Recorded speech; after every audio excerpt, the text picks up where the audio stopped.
Welcome to the Sex, God, and Chaos podcast, a conversation built to help you address the mess, connect the dots, and defeat addiction.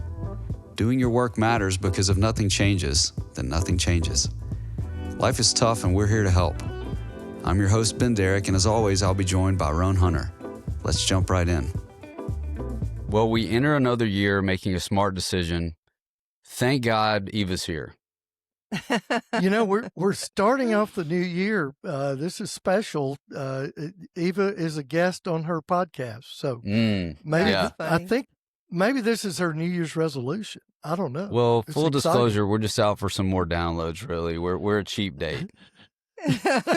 Well, the truth is, Roane gave me these headphones for Christmas, so I took that as a strong invitation. It was very purposeful. Yes. Is this the time we say, Roane, like we say, Roane, adults say what they want. You don't have to buy headphones. That's it. Just ask your wife to be on the podcast. Yes. He asks all the time. I just have a lot of things I like to do. Other than this. Activities. Yeah. This is not in my comfort zone at all. However, I'm here. I want to get more comfortable with it. It is something that I really want to be more intentional about this year. That's good to hear. Putting myself in uncomfortable positions. You know, that's perfect. Well, Roane and I crave attention, so this is right up our alley. This is great. Yes. Yeah. I told you, it's a New Year's resolution. I hope it lasts more than 2 weeks. Well, speaking of like over the break, like Roane, you're sending me emails and text messages, and I don't know where you were, but you were ginning on the podcast, man. And this topic was one that caught my interest, and a lot because it's corrective, but it's intelligently corrective. So really dense content today, very calorie rich. So what I like to do is just kind of step aside and let you set the stage for us, and especially for our listeners, to roll through kind of the topic comprehensively, and then maybe we could respond to it for a few minutes if you're okay with that. That sounds great. Yeah, so, you know, over the holidays with time off, too much time on my hands, it's never good. And so I was working on a blog, kind of an article, a teaching piece for our men's coaching weekends. And I started working with, came across this book several years ago called Maximum Faith by George Barna, who is president of the Barna Research Group, well respected, like the Gallup organization. And Barna is just, he's a brilliant guy, fully devoted follower of Jesus. And the thing I love about all of his books is he's not just pulling stuff out of the air. It's actually backed up with his research, which is solid. And he's kind of the main researcher in the evangelical Christian world. Any of the things you see typically relating to Christianity that involves surveys, it's coming through the Barna Research Group. In fact, his work, he was commissioned by Josh McDowell to do the survey of evangelical churches around pornography, and that whole survey is actually kind of depressing because I think there's been 2 of those, and the numbers as far as the usage of porn in evangelical Christian world is continuing to rise, which is obviously no surprise to us. But Barna just does excellent work. And in his book, Maximum Faith, he comes up with what he calls the 10 stops along the Christian journey. And I love it because it's very revealing of where we are today in church world, Christian world. We often talk about, it's a mile wide and an inch deep. Well, Barna's research kind of backs it up of the things that we just kind of intuit or feel as we interact with other believers. And not that somehow, I've got it all figured out or anybody does, but it's just this idea, getting on the path of growth. And the thing I love about this is how it really ties into recovery and the spiritual component in recovery, because that part is an essential piece. And I think so many of us that are kind of in recovery and have had the spiritual awakening and really beginning to even see scripture in a different light because of that spiritual awakening, so much of that all hinges on brokenness. And even with Barna's 10 stops, it's the same thing. And you just see the difference when somebody gets to the place of brokenness. And the research bears it out. And so I'm just going to read through the 10 stops, and then he's got percentages that go along with each one of these. And the percentages are the number of people that were surveyed, and of course that represents the overall group. And so the percentages, it's what is really kind of depressing. And so, in what he says is the data reveals that nearly 90% of American Christians are stalled at what he calls the first 5 stops along this journey. And the very first one is simply ignorance of sin, unaware of or the concept of sin or God's standards. And then the second one is awareness and indifference. Individuals recognize that sin exists, but are indifferent to its personal impact. And then number 3 is concern for sin. Individuals become personally concerned about the weight of sin and begin searching for a solution. And so just with those first 3 stops, the stall point there is 50% of adults never progress beyond these first 3 steps. Wow. And so as I think about that and just tie that into my recovery journey, ignorance of sin, I don't think even when I early on came to Jesus at 20 years old, I became very aware of sin. And again, in some ways, I would call that even the gift of addiction, because these things that we are doing, we know don't meet the standard, God's standard. We're falling short. And then you want to stop, and then you're aware of it. But most of the people that I work with are not indifferent to it, especially when it comes to sexual brokenness.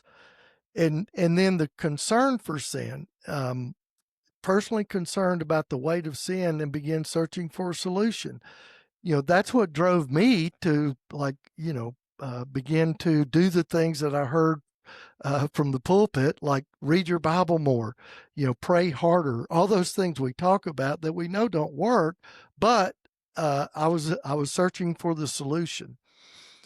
And then the 4th stop, the next one is understand a need for forgiveness, realizing that Jesus is the only source of forgiveness. And then number 5 is embrace grace and commitment to faith activities. The point of salvation where individuals join a church and engage in religious activities. And I just, the term that I put there for that is just churchianity, where you're kind of showing up, you're doing the deal because this is what you're supposed to do. And somehow I know that this is going to provide correction. It's going to get rid of that bad stuff that I don't know how to get rid of. And so so many people get stuck in that place, I believe, because the pain has not gotten great enough to get to the place of just complete brokenness and surrender. And so the stall point, so now as far as the percentages with the first, these next 2, plus the 50%, another 25 to 35% of adults remain at this stage focusing on activity over transformation. And then there's a little note here in my writing. Only 11% of adults ever progress past stop 5. So, when we think about just the broader church, and again, this is beyond recovery, but I do believe it's a critical point in recovery. And when you're in a system where this is where the majority of the people are, and the system seems to promote that, it's understandable why so few people move beyond it, because now this is kind of the end game, the end goal, and I've arrived, and I'm working and serving in the parking lot ministry or whatever capacity. Certainly in the nursery, right? Because we got to have people to show up and keep the kids. Security team. But, you forgot security team. Yes. Oh yeah. Got to have that. And again, just in our journey, Eva and I, and we were active. We were very involved. From the day I came to Jesus, ambushed by Jesus at 20, Eva was already, because she grew up in it, and I did not grow up in it. So I was pretty conditioned to these first 5. And I thought I would be happy to stay there. Yeah. If not for Roane. If not for Roane. Because again, the system kind of promotes this idea that, okay, this is it. This is what it's all about. And then the numbers. I don't want to interrupt. Yeah. I want to let you get through the list, but just quick math for the listeners. What you're saying here is that based on the research, 75% of people only get halfway. That's what you're saying. Yeah, exactly. So, based on the research. And you guys wouldn't say this, but I'll say it because I've almost died and I just have less of a give a damn, which I didn't know was possible, but here we are. That is pretty shocking. Yeah. 75% of people only go halfway. So for those of us, and we would say, as a result of the gift of God, putting resistance in our stories in our lives, which we're going to get to in just a moment, we have gone some portion of the other 50%. So for us to turn back around and say, hey, 75% of the people have only made it halfway, and they've been listening to sermons for 30 years. They've been serving on committees. They've been deacons. They've been deacons' wives, depending on what denomination you're in. So the fact that we're turning around and making commentary, I think is often interpreted as rude, but it's actually a rescue mission.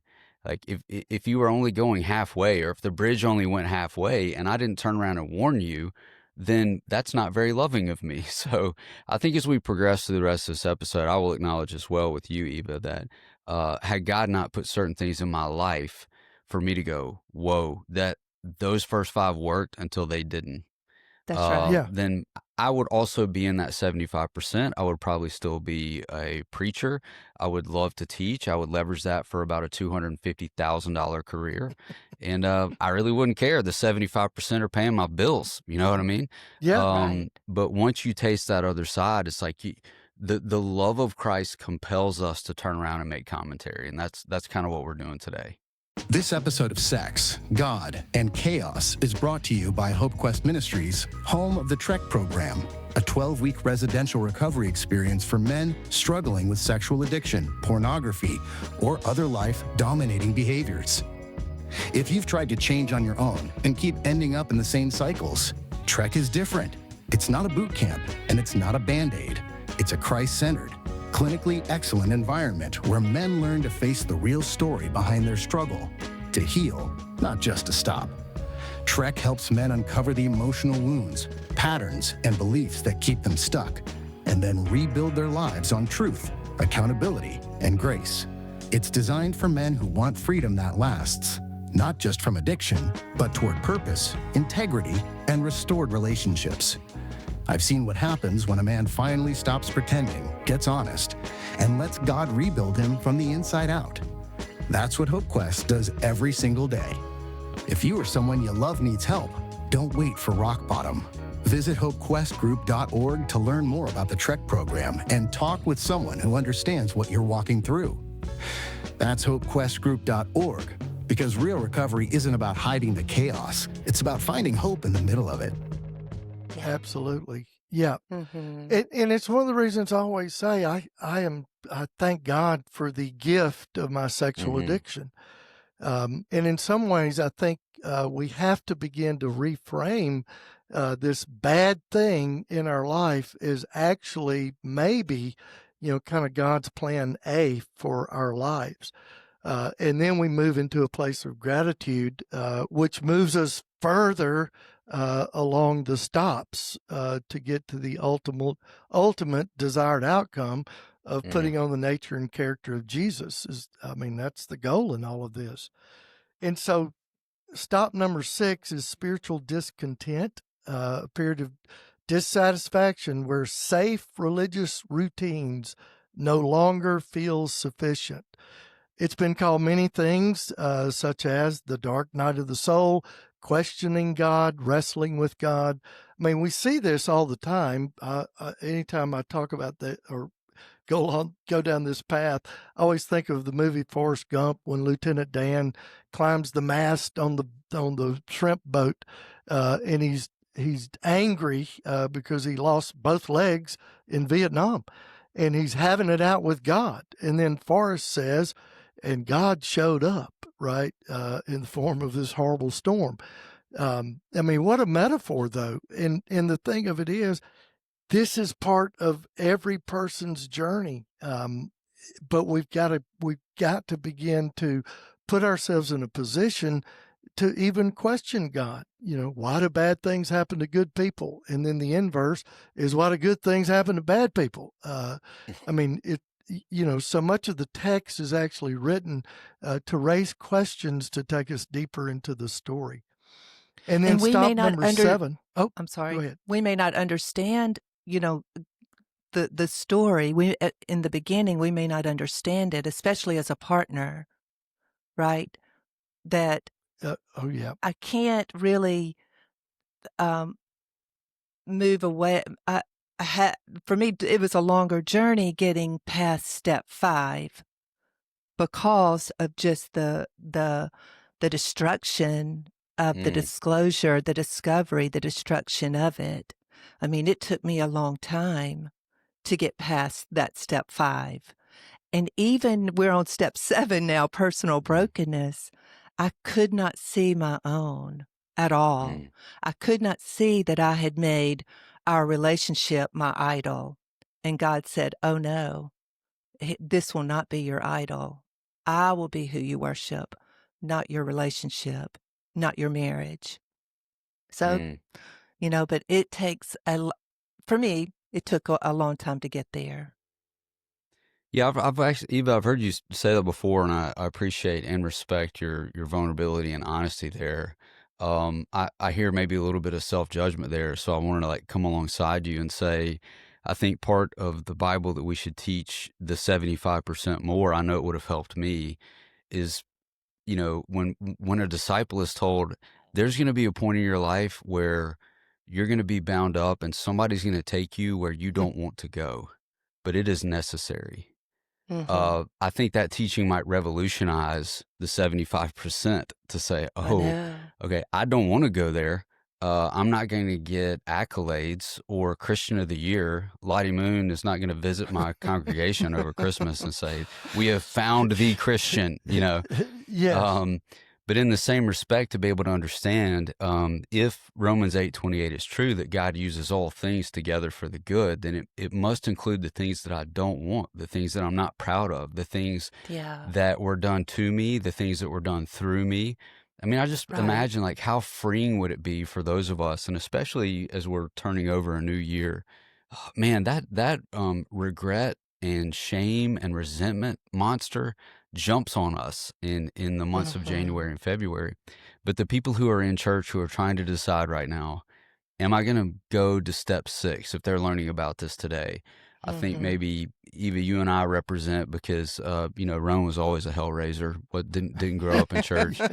But we had no rules. That's right. That's right. Yeah. Thank God for his relationship with you. That's how he found Jesus in the first place. Exactly. But I think, Eva, you and I can really set up shop here and say, I understand the desire to live a life inside of that 75% because it feels safer. It Safe. feels, Absolutely. much more secure. There's a Mhm. way more definitive path to success, to Yeah. public affirmation. All Right. those things are there. So, and those things work in the beginning. Additionally, the Bible says, well, yeah, sure. I mean, when I was young, I wanted milk, but I don't want milk anymore, right? Mm-hmm. But I think we have people on stages, and I would include worship leaders in this as well, the temporary amount of time that they are before they renounce their faith because they got famous, which is another episode we should do.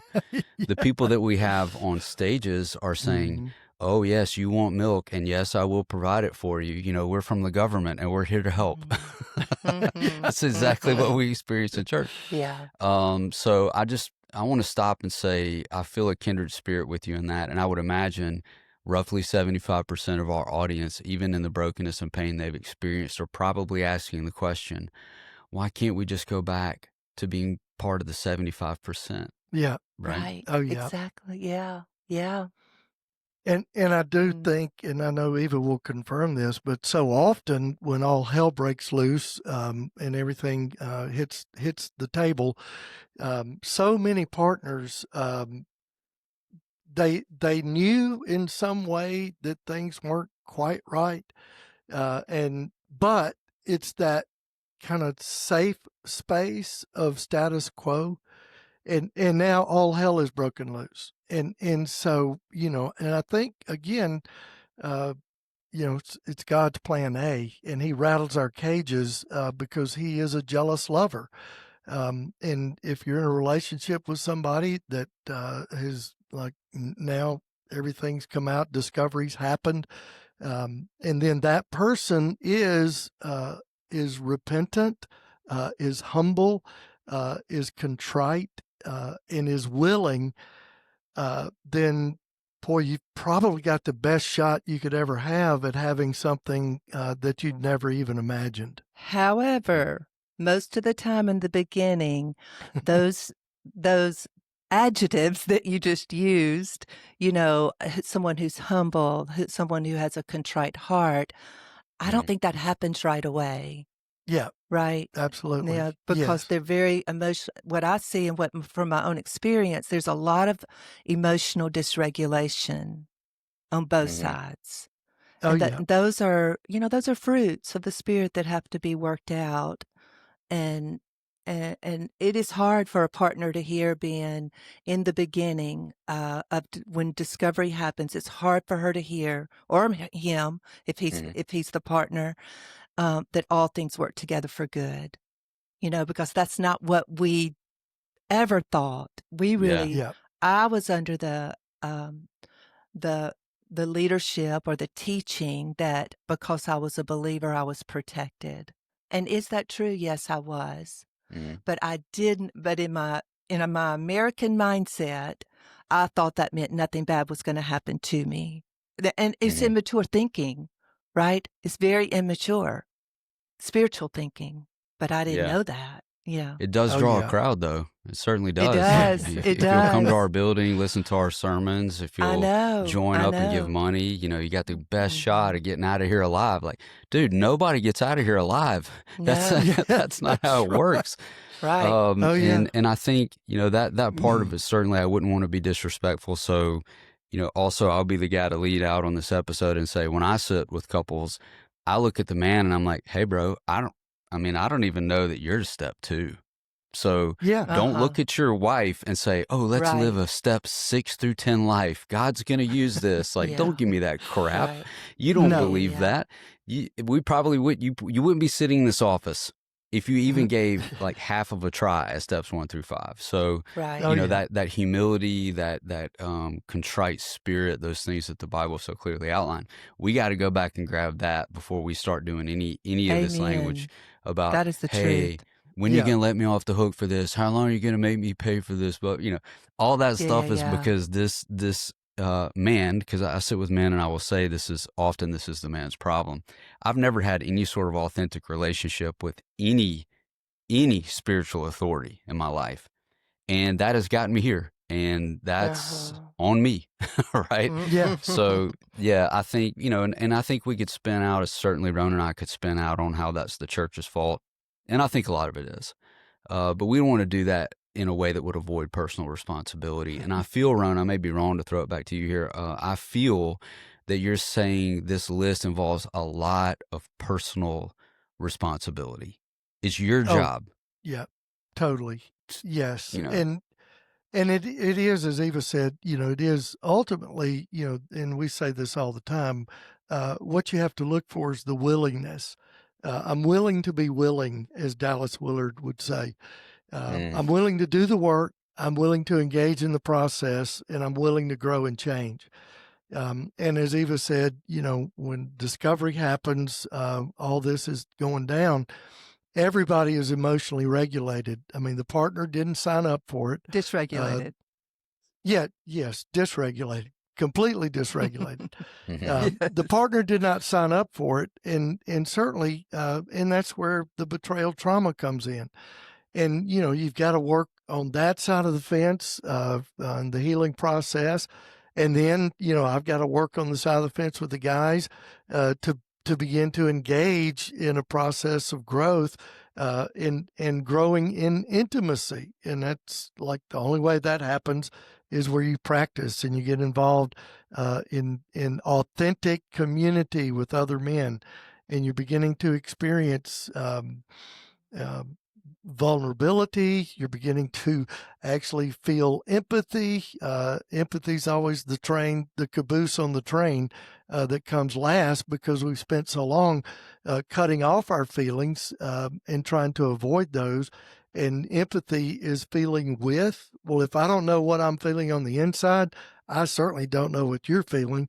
And that's why it's so hard to where partners are talking about, they don't feel like there's any empathy. Well, the fact is there's not.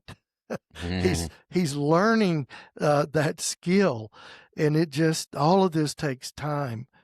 Because in the beginning, and from our own experience and that we get to sit with day in and day out, to me, it's more the shame talking in the beginning from a man that can be very confusing for the partner, because she thinks, oh, wow, this sounds very empathic, when it really could be shame. It's just shame talking. Because empathy, once it begins to grow in someone, it's long standing, right? And there's it's consistent. And independent humility of your too. reaction to it. Yeah, it's like you can be emotionally dysregulated, you can be hurt and wanting to hurt me, but this empathy stays in place. The shame, I feel like That's right. when shame runs into that, it activates, and it most often becomes anger. Oh my goodness, and defensiveness, and defensiveness. All the good Yeah. stuff. I mean, I don't know. I've never experienced that. I've just read about it. So You have a friend. Yeah, I have a And friend. that friend is me. Yes. All right, so let's but do no, this that's for spot on. Let's do this for the listeners. Let's go. We left off at 7, which is brokenness, and I feel like, Roane, you were describing kind of steps 8 through 10, but let's give them a name for the people who are following along. Yeah, absolutely. So step 7 is just that idea of personal brokenness. We come to the realization that we're just a total inability to change without God. We finally get to that point. And then that follows step 8, follows that surrender and submission, choosing to fully yield one's will, which is important, and life to God's control. For number 7, personal brokenness, the percentage there is only 12% of self-identified Christians reach this emotional crash. And then surrendered submission, only 2% of adults progress, go past stop 7. And so now we're into this is like Navy SEAL Jesus, Ninja Jesus world, right? So if you're at the men's prayer breakfast and there's 100 men there, and there's 2 men who would understand what the hell you're talking about if you're trying to have a conversation 8, 9, or 10. And just in my experience and being around church, involved in church since 20 years old, and I'm not going to say how old I am, but it's been a lot of years, and working or just being a part of men's ministries, men's whatever we want to call it. I believe that is spot on, because it is just rare where you actually just start talking to a guy, and then all of a sudden, and the beauty of it is now, it's like, I mean, and that's part of our discernment. It's like I can talk to a guy for a minute and a half and kind of know where he's at in this process, right? Eva's shaking your head yes as well. Yes, absolutely. Yes. And so now, and then number 9 is a profound love for God. And that's intimacy, an intimate relationship. In the way he describes it's a state of deep, intimate love for God that becomes the primary identity, right? It's no longer, false self, true self. I'm moving into who I really am as a beloved son of God. And then number 10 is a profound love for humanity, a selfless, compassionate love for others that overflows from a relationship with God. And so the final stat is less than 2 to 3% of self-identified Christians reach these final 2 stops. Yeah. And again, I'm not saying I've arrived. I know Eva hasn't arrived. I live with her. Yes. No, we haven't. However, we do have an understanding of this. And as you even talk about number 10, Roane, it reminds me of a conversation you and I had with a group of people when we were in New Orleans for our 3-year-old grandson's birthday. It's going to make me cry because they were our age and maybe we're in our 60s and maybe a little bit older. But there was a man, and we were all just sitting around. They had come in from the Saints game, and they were celebrating. They sat down next to us. And we just went deep. I don't know how it all happened, but you and the older man started talking, and we could tell something was a little off with his wife. I started talking to one of their friends, and in my conversation, she disclosed to me that she had lost her daughter a couple of years ago to suicide, and just to how she was still grieving that. And then the man that you were speaking to, his wife, that we could tell she was a little off. She had Alzheimer's, and he was taking care of her, and he was taking her with him, taking her to the Saints game. It was the sweetest, but the love we had for those strangers was amazing, that we just sat there and just really connected with them. That is where what has happened to us and through our recovery, that I'm so grateful that we can connect with people on deep, deep levels, that, and we get to experience God through all of that, through people's brokenness, through people's hardships, what they're going through. I would not trade that for anything. Yeah, it's worth every step along the way. And again, it's not that somehow we're perfect Christians doing it all right, because because I can jump right back over to step 5 in a minute. Yes. Same. Oh yeah. Yeah. But certainly, because I do like to feel good about myself, but in serving. Oh yeah, Eva, and she does this every year. It's like every year. I think they need greeters. I want to go be a greeter, and I'm like, well, knock yourself out. And then I know. They need after nursery about a month workers. of that, about a month of that, she's like, "Why did I sign up for this?" I said, "I don't know. You did, but that's just in her DNA. It's not in mine, and I'm thankful." Yes,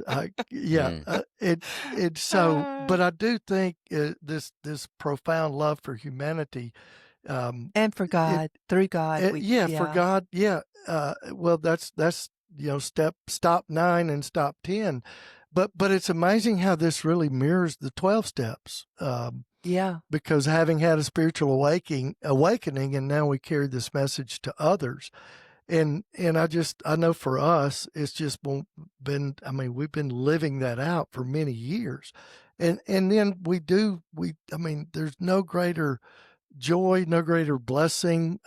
It's humbling when we get at Christmas, we get cards from people that we saw 10 years ago, or just a note from somebody, or somebody makes a donation to our nonprofit, and it's just it's so humbling when those types of things happen. And then of course, it takes you to a place of gratitude and so thankful for what God has done. And then that is the ultimate goal in this journey, though. And that's why it's so important to really understand how to tie in the spiritual walk with the recovery journey, because those two things are not really separable. They are intertwined. It's one and the same. We put different language around it, but man, I believe this is what this is all about.